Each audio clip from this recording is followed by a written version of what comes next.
स्वातंत्र्यानंतर आजपर्यंत काँग्रेस सरकारमध्ये गाणिक समाजाला मंत्रिपद मिळालेलं नाही.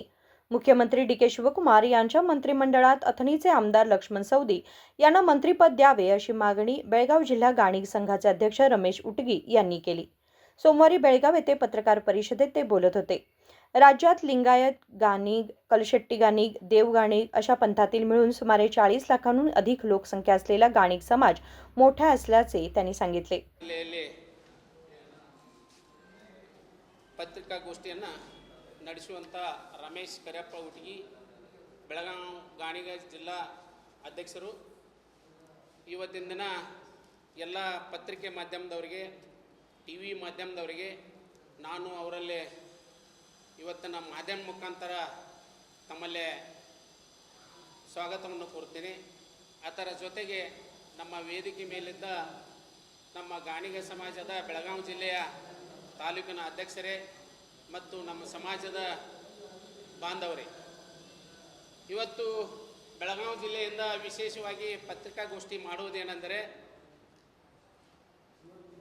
ನಮ್ಮ ಸಮಾಜದ ಹಿರಿಯರು, ಮಾಜಿ ಮುಖ್ಯಮಂತ್ರಿಗಳು ಹಾಗೂ ಹಾಲಿ ಶಾಸಕರಾದಂಥ ಅಥಣಿ ಕ್ಷೇತ್ರದ ಲಕ್ಷ್ಮಣ ಸವದಿ ಅವರಿಗೆ ಕರ್ನಾಟಕ ರಾಜ್ಯ ಸರ್ಕಾರದಲ್ಲಿರ್ತಕ್ಕಂಥ ಕಾಂಗ್ರೆಸ್ ಸರ್ಕಾರದಲ್ಲಿ ಅವರಿಗೆ ಸಚಿವ ಸ್ಥಾನವನ್ನು ನೀಡುವ ಸಲುವಾಗಿ ಇವತ್ತಿನ ದಿನ ನಾವು ಪತ್ರಿಕಾಗೋಷ್ಠಿಯನ್ನು ನಡೆಸ್ತಾ ಇದ್ದೇವೆ. ಅದರ ಜೊತೆಗೆ ಚೆನ್ನಮ್ಮ ಸರ್ಕಲ್ದಿಂದ ನಾವು DC ಅವರಿಗೆ ಹೋಗಿ ಮುಖ್ಯಮಂತ್ರಿಗಳಿಗೆ ಹಾಗೂ ನಮ್ಮ ಪಕ್ಷದ ಅಧ್ಯಕ್ಷರಾದಂಥ ಹೊಸದಾಗಿ ಬಂದಂಥ BK ಹರಿಪ್ರಸಾದ್ ಅವರಿಗೆ ಹಾಗೂ ನಮ್ಮ ಕಾಂಗ್ರೆಸ್ ಪಕ್ಷದ AICC ಅಧ್ಯಕ್ಷರು ಹಾಗೂ ರಾಜ್ಯಸಭಾ ಸದಸ್ಯರಾದಂಥ ಸನ್ಮಾನ್ಯ ಶ್ರೀ ಮಲ್ಲಿಕಾರ್ಜುನ ಖರ್ಗೆ ಅವರಿಗೂ ಸಹ ನಾವು ಇವತ್ತಿನ ದಿನ ಜಿಲ್ಲಾಧಿಕಾರಿಗಳ ಮುಖಾಂತರ ನಾವು ಮನವಿಯನ್ನು ಸಲ್ಲಿಸ್ತಾ ಇದ್ದೇವೆ. ಬಂಧುಗಳೇ, ನಮ್ಮ ಸಮುದಾಯಕ್ಕೆ ಇದರಲ್ಲಿರುವಂಥ ಕರ್ನಾಟಕ ರಾಜ್ಯದಲ್ಲಿ ಲಿಂಗಾಯತ ಗಾಣಿಗೆ ಇರ್ಬೋದು, ಕಲ್ಸೆಟ್ಟಿ ಗಾಣಿಗೆ ಇರಬಹುದು, ಪಂಚಿಮ ಗಾಣಿಗೆ ಇರ್ಬೋದು, ಹಾಗೂ ಗಾಣಿಗೆ ಸಜ್ಜನ ಗಾಣಿಗೆ ಇರ್ಬೋದು, ಕರಿಕುಲ ಹಾಗೂ ಬಿಳಿಕುಲ ಗಾಣಿಗೆ ಇರ್ಬೋದು, ತೇಲಿ ಗಾಣಿಗೆ ಇರ್ಬೋದು, ಜ್ಯೋತಿ ಗಾಣಿಗೆ ಇರ್ಬೋದು. ಅದೇ ರೀತಿ ಹೈದರಾಬಾದ್ ಕರ್ನಾಟಕ ಮತ್ತು ದಕ್ಷಿಣ ಕರ್ನಾಟಕದಲ್ಲಿ ಈ ರೀತಿಯಾಗಿ ನಮ್ಮ ಸಮಾಜವು ಸುಮಾರು 40ರಿಂದ 50 ಲಕ್ಷ ಜನಸಂಖ್ಯೆ ಉಳ್ಳಂಥ ಜನರಿದ್ದಾರೆ. ಆದರೆ ಒಂದು ದುರದೃಷ್ಟಕರ, ನಮ್ಮ ಕಾಂಗ್ರೆಸ್ ಪಕ್ಷದಲ್ಲಿ ಸ್ವತಂತ್ರ ಬಂದಾಗಿನಿಂದ ಇಲ್ಲಿವರೆಗೂ ಯಾರಿಗೂ ನಮ್ಮ ರಾಜ್ಯ ಸರ್ಕಾರದಲ್ಲಿ ಸಚಿವ ಸ್ಥಾನವನ್ನು ನೀಡಿಲ್ಲ. ಉದಾಹರಣೆಯಾಗಿ ಹೇಳಬೇಕಂದರೆ, ಇವತ್ತಿನ ದಿನ ದಿವಂಗತ ನಮ್ಮ ನಾಯಕರು, ನಮ್ಮ ಸಮಾಜದ ಹಿರಿಯರಾದಂಥ ಸನ್ಮಾನ್ಯ ಶ್ರೀ ನಮ್ಮ ಜಮಖಂಡಿ ಮಾಜಿ ಶಾಸಕರಾದಂಥ ಸಿದ್ದು ನ್ಯಾಮಗೌಡರವರಿಗೆ ಮಾತ್ರ ಕೇಂದ್ರ ಸರ್ಕಾರದಲ್ಲಿ ಕಾಂಗ್ರೆಸ್ ಸರ್ಕಾರ ಸಚಿವ ಸ್ಥಾನವನ್ನು ಕೊಟ್ಟಿತ್ತು. ಆದರೆ ಕರ್ನಾಟಕ ರಾಜ್ಯದಲ್ಲಿ ಯಾವಾಗ ಕಾಂಗ್ರೆಸ್ ಸರ್ಕಾರ ಬಂದಿದೆ, ನಮ್ಮ ಕಾಂಗ್ರೆಸ್ ಸರ್ಕಾರ ಬಂದಿರುವುದಿಲ್ಲ, ಕಾಂಗ್ರೆಸ್ ಸರ್ಕಾರದಲ್ಲಿ ನಮ್ಮ ಸಮಾಜಕ್ಕೆ ಕೊಟ್ಟಿರುವುದಿಲ್ಲ.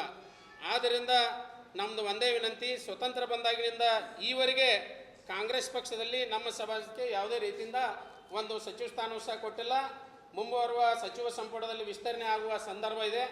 ಆ ಸಂದರ್ಭದಲ್ಲಿ ನಮ್ಮ ಅಥಣಿ ಕ್ಷೇತ್ರದ ಹಾಗೂ ಉತ್ತರ ಕರ್ನಾಟಕದ ಹುಲಿ, ನಮ್ಮ ಸಮಾಜದ ಒಬ್ಬ ಹಿರಿಯ ಶಾಸಕರು ಆದಂಥ ಸನ್ಮಾನ್ ಶ್ರೀ ಲಕ್ಷ್ಮಣ ಸವದಿ ಅವರಿಗೆ ಮಂತ್ರಿ ಸ್ಥಾನವನ್ನು ಕೊಡಬೇಕನ್ನುವಂಥ ಮಾತನ್ನು ಈ ಸಂದರ್ಭದಲ್ಲಿ ಹೇಳಿಕೊಳಿಸ್ತಾ ಇದ್ದೇನೆ.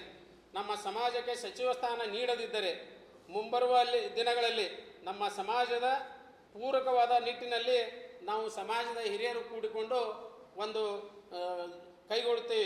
ತೀರ್ಮಾನವನ್ನು ಕೈಗೊಳ್ಳುತ್ತೇವೆ ಅನ್ನುವಂಥ ವಿಷಯವನ್ನು ತಮ್ಮ ಗಮನಕ್ಕೆ ತರಬಯಸುತ್ತೇವೆ. ಆದ್ದರಿಂದ ನಮ್ಮ ಸಮಾಜದ ಕಟ್ಟಕಡೆಯ ನಮ್ಮ ಉತ್ತರ ಕರ್ನಾಟಕದ ಒಂದು 2023ರಲ್ಲಿ ಕಾಂಗ್ರೆಸ್ ಸರ್ಕಾರ ಬರಬೇಕಾದ್ರೆ ಲಕ್ಷ್ಮಣ ಸವದಿಯವರ ಪಾತ್ರ ಬಹಳ ಮುಖ್ಯ ಇದೆ. ಸುಮಾರು ಒಂದು 15ರಿಂದ 20 ಶಾಸಕರ ಆಯ್ಕೆ ಆಗಬೇಕಾದ್ರೆ ನಮ್ಮ ಗಾಣಿಗ ಸಮಾಜದ ಪಾತ್ರ ಇದೆ. ಅದಕ್ಕಾಗಿ ಮಾಧ್ಯಮ ಮಿತ್ರರದವರು ತಮ್ಮ ಮಾಧ್ಯಮದ ಮುಖಾಂತರ, ಪತ್ರಿಕೆಯ ಮುಖಾಂತರ, TV ಮುಖಾಂತರ ಒಂದು ಹೆಚ್ಚಿನ ಪ್ರಮಾಣದಲ್ಲಿ ತಾವು ಪ್ರಚಲಿತ ಮಾಡಿದರೆ ನಮ್ಮ ಸಮಾಜದ ಮುಖಂಡರಿಗೆ ಒಂದು ಸಚಿವ ಸ್ಥಾನ ಸಿಗ್ತೈತೆ ಅನ್ನುವಂಥ ಮಾತನ್ನು ಈ ಸಂದರ್ಭದಲ್ಲಿ ನಾನು ತಿಳಿಯಪಡಿಸ್ತಾ ಇದ್ದೇನೆ.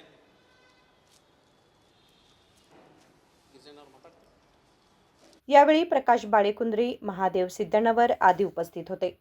Vinod Kolkar, KMM Marathi, Belgaum.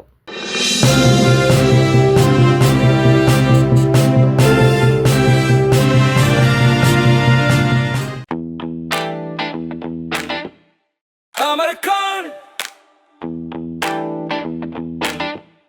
American, yeah.